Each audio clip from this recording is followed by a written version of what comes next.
Bapak Ibu sekalian peserta pelatihan, ini pelatihan apa namanya? Nggak ada judul soalnya, ini pelatihan desain grafis dan komputer bukan ya? Ya, pelatihan relawan penjaga akidah ya, gitu ya judulnya ya. Ya, ini ada Ustaz Khotot. Assalamualaikum.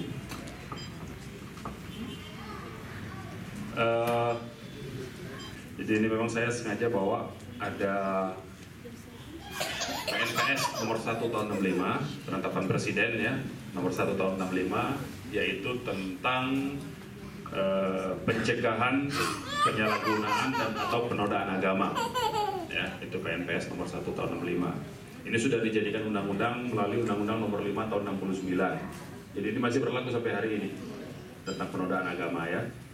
Kemudian juga inti utamanya dari PNPS ini tentang pencegahan penyalahgunaan atau penodaan agama ini adalah tata cara mengatasi penodaan atau penghinaan terhadap agama yang ada di Indonesia ya. Nah, ini ada beberapa pasal, ada 5 pasal yang intinya adalah ya, setiap orang dilarang dengan sengaja di muka umum menceritakan, menganjurkan atau mengusahakan dukungan umum untuk melakukan penafsiran tentang sesuatu agama yang dianut di Indonesia atau melakukan kegiatan-kegiatan keagamaan yang menyerupai kegiatan-kegiatan keagamaan dari agama itu, penafsiran dan kegiatan mana menyimpang dari pokok-pokok ajaran agama itu ya. Jadi ini sifatnya adalah larangan terhadap orang menafsirkan secara sembarangan sebetulnya ya, seperti Injil, nafsirin berdasarkan akal-akalan ya, menafsirkan Al-Quran berdasarkan akal-akalan, itu satu. Jadi ini untuk mencegah agama itu dirusak ya. Itu PNPS nomor 1 tahun 65. Nah, umat Islam ini sebetulnya dalam soal penodaan agama ada 2 hal ya yang perlu diperhatikan. Pertama adalah terhadap tindakan atau perbuatan dari seseorang ataupun kelompok ataupun organisasi yang secara sengaja menafsirkan secara sewenang-wenang berdasarkan hawa nafsu. Nah, ada juga penodaan atau penyalahgunaan agama yang bisa langsung dipidana, yang langsung dilakukan orang per orang. Itu apabila jelas-jelas melakukan penistaan, ya bisa penistaan itu macam-macam, ya. Dengan kata-kata jorok, melakukan pelecehan, ya, terhadap simbol-simbol agama Islam, ya. Banyak itu di internet, banyak sekali tuh. Ini Mas Retaka ya namanya. Reteka ini pasti kalau soalnya biasa main di sosmed pasti banyak itu yang kurang ajar di sosial media ya, di internet itu banyak sekali itu. Tapi itu terhadap simbol-simbol agama. Nah, simbol-simbol agama itu apa ya? Berbentuk ajaran-ajaran Islam maupun biasanya Rasulullah ya, yang dileceh-lecehkan seperti itu. Itu banyak sekali di internet. Itu sebetulnya kalau polisinya mau kerja yang benar, nggak usah repot-repot, sebetulnya bisa dilacak itu. Cuma polisinya nggak mau kerja aja, ya. Jadi penodaan itu ada 2 jenis. Penodaan yang dilakukan organisasi, ya, dengan menafsirkan secara menyimpang, secara hawa nafsu, ya, itu penafsiran itu kalau dia dilakukan organisasi maka puncaknya organisasi itu bisa dibubarkan, ya. Seperti Ahmadiyah misalnya, Jemaat Ahmadiyah Indonesia itu sebetulnya tinggal tunggu keputusan presiden. Cuma presidennya banci semua, ya. Presidennya banci semua, apalagi presiden sekarang. Bukan sekedar banci ini presiden sekarang, ya, wayang. Masih enak kalau banci masih berbentuk manusia, ini wayang nih Pak presiden yang sekarang ini ya, nggak ngerti apa-apa ya, cuma kalau ditanya media gitu ya, misalnya cuma begitu. Jadi memurtadkan itu satu dengan cara memindahkan agama orang dari Islam, diajak pindah menjadi kafir. Ya. Dari Islam diajak pindah menjadi kafir. Itu cara pertama, cara yang paling kasar, cara yang gamblang. Cara kedua pemurtadan itu cukup supaya orang Islam itu hanya tinggal mengetahui Islam itu sekedar ritual saja. Ya, sekedar ritual saja. Yang penting pas sholat ya sholat, pas puasa ya puasa, udah begitu aja. Ya, yang lain-lain tuh hubungannya agama itu pribadi. Nah, itu juga bagian dari pemurtadan secara halus sebetulnya. Ya. Yang ketiga itu pemurtadan dengan apa? Dengan cara mengajarkan tadi melalui penafsiran-penafsiran yang menyimpang. Misalnya meyakini, mengajak kepada keyakinan bahwa ada nabi setelah Nabi Muhammad SAW. Itu juga pemurtadan sebetulnya. Karena begitu orang tidak yakin bahwa Nabi Muhammad itu adalah nabi yang terakhir, murtad dia bisa. Ya. Walaupun sholat tuh. Jemaat Ahmadiyah yang sudah diberi peringatan oleh dua menteri dan jaksa agung itu, Bapak Ibu perlu tahu, itu dia punya agenda tiap minggu itu sholat Qiyamul Lail berjemaah. Dalam satu minggu itu ada satu malam dia berkumpul, mereka berkumpul. Artinya apa? Dalam soal ritual sholat, ya, sampai mereka mengumpulkan sholat tahajud berjemaah, itu luar biasa kan? Luar biasa kalau dari urusan sholatnya. Tetapi dari segi akidahnya, dia mengajarkan bahwa ada nabi setelah Nabi Muhammad.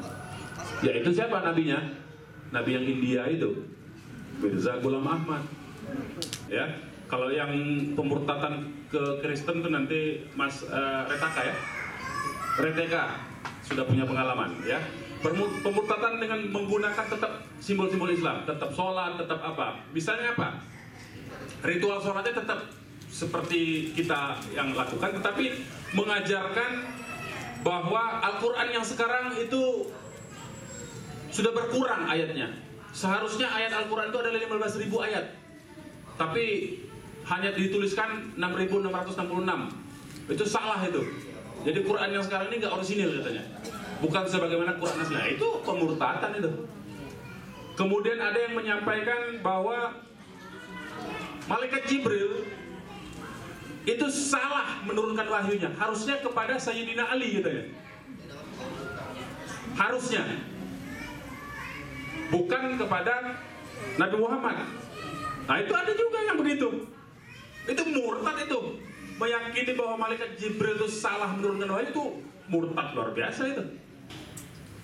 Dengan cara apa? Dengan cara mulai mengkritik hadis-hadis.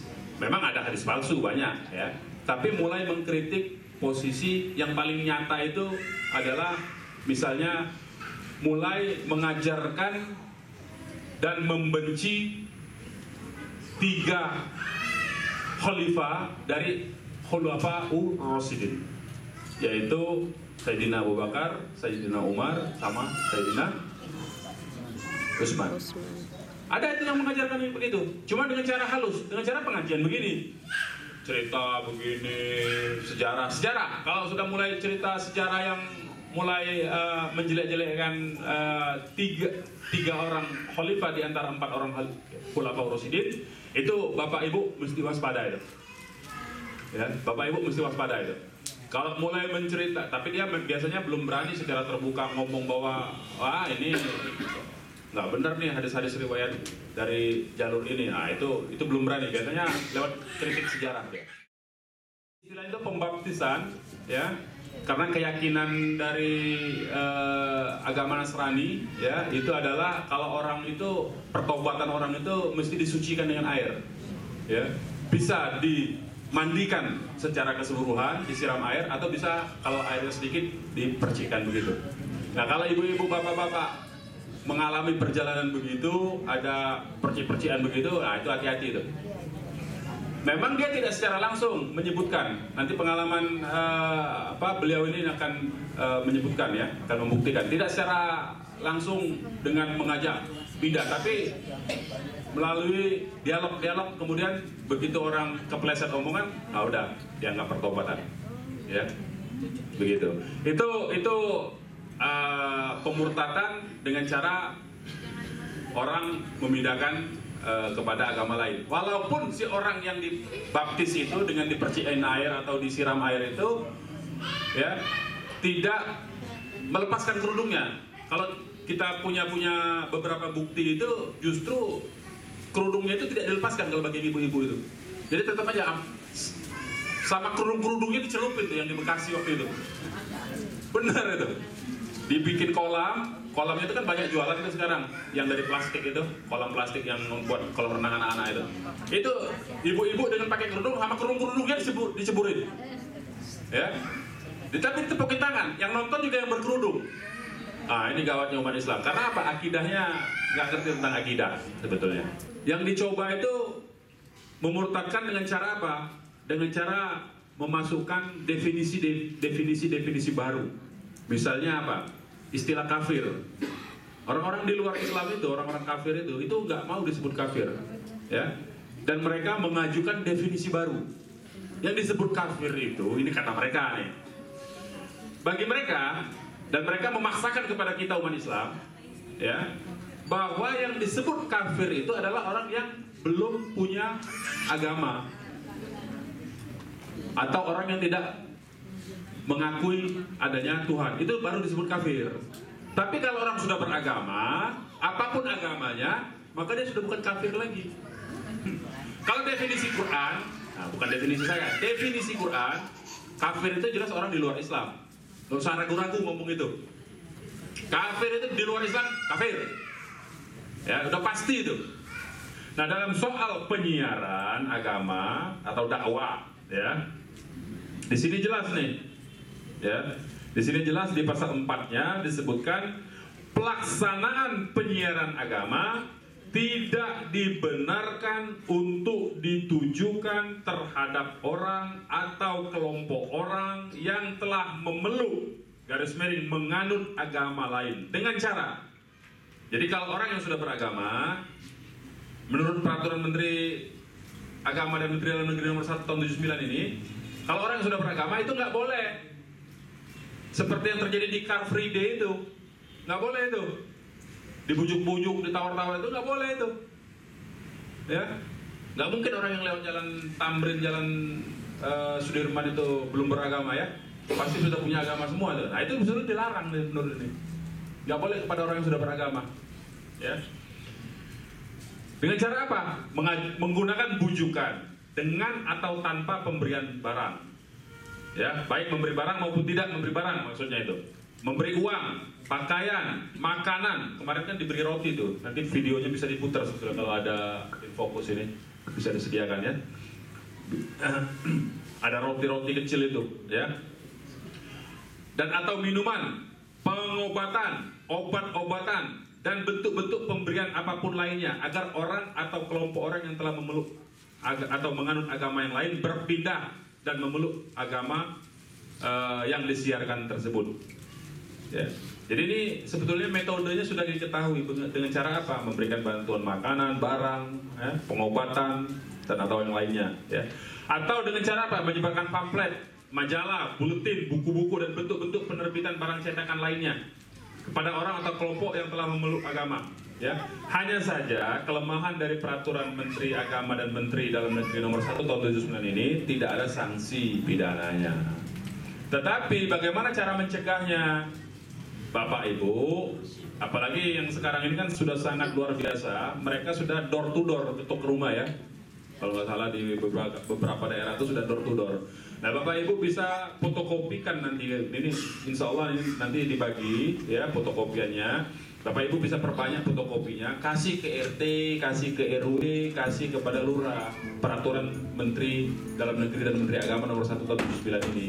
Suruh dia baca pasal 4 maupun pasal lainnya yang tadi tentang larangan itu, ya.